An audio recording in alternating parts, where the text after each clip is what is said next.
Welcome to my channel. ఇప్పుడు వచ్చేసి మనం గొర్రె పురాణం మూవీ రివ్యూ చూద్దాం. గొర్రె పురాణం మూవీ వచ్చేసి ఫస్ట్ ఇందులో క్యారెక్టర్స్ చూద్దాం. ఎవరు ఇందులో సుహాస్ క్యారెక్టర్ వచ్చేసి సెకండ్ హాఫ్ లో లాస్ట్ వస్తుంది. స్టార్టింగ్ లో అయితే గొర్రె గురించి చూపిస్తారు. గొర్రె వచ్చేసి వాళ్ళ గొర్రె కాపరి నుంచి అక్కడ నుంచి పారిపోవడం, ఒకసారి పారిపోతే మళ్ళీ పట్టుకురావడం, గొర్రె కాపరి ముసలి కాపరి మళ్ళీ అక్కడ నుంచి మళ్ళీ పారిపోతుంది గొర్రె మాట్లాడేది చూపిస్తారు. ప్లస్ గొర్రె ఒక ప్లేస్ నుంచి ఫస్ట్ ముస్లిం ప్లేస్ లకు వచ్చి అక్కడ నుంచి హిందూ ప్లేస్ లా జాతర పోచమ్మ జాతర అక్కడికి వచ్చి వీళ్ళిద్దరు వచ్చేసి ఒకరిద్దరు గొర్రె మాదంటే మాదని వాళ్ళిద్దరు కొట్లాడుకోవడం అలా ఉంటుంది. కామెడీ ఉంటుంది కొంచెం గొర్రె పురాణం కామెడీ ఉంటుంది. వాళ్ళు వచ్చేసి అది కోర్టులో కేసు వేయడం, వీళ్ళు వచ్చేసి కోర్టులో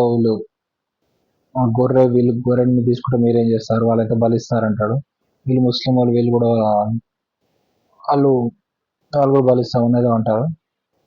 దీనికి కోర్టు కేసుకు వెళ్ళడం, అప్పుడు వచ్చేసి ఇంకా జడ్జి వచ్చేసి గొర్రెని పశు సంరక్షణ ఇక్కడికి పంపించాలంటాడు.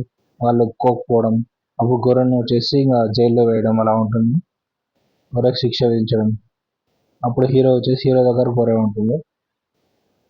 ఇంకా రిమైనింగ్ స్టోరీ అంతా మీరు మూవీలో చూడండి. అక్కడ నుంచి ఏమవుతుంది, గొర్రె ఎలా తప్పించుకుంటుంది జైలు నుంచి, ఈ సుహాస్ ఎలా తప్పించుకుంటాడు, తప్పించుకోవడానికి ప్లాన్ వేస్తుంటాడు.